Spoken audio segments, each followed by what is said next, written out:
customer experience management, but it centers around identifying the parameters and properties and aspects and criteria of your customer profile.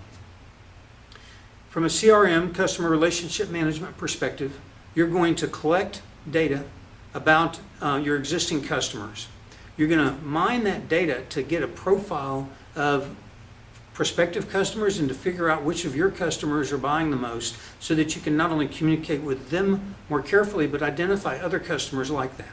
So you're going to use that information to build lasting relationships with existing customers and to identify potential new customers, which that's the 4 steps: collect, mine, use, and attract.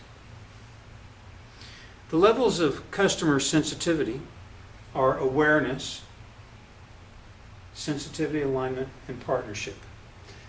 This graph right here represents those points on the scale. So we came back to the graphic that we had earlier for the consumer purchase cycle. Consider, research, decide, act, enjoy, repeat, repeat, repeat, refer. Awareness occurs in this section.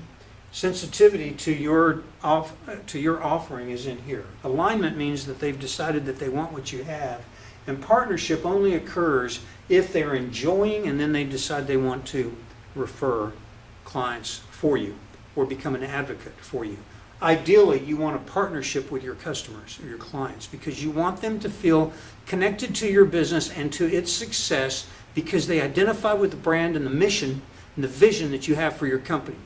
That's why mission and vision, which we talked about earlier, are so important, because if you don't know what the mission and vision is, you can't communicate it to the consumer, and it's only when the consumer feels connected to your mission and vision and you've got a good product that they're going to become an advocate partner with you.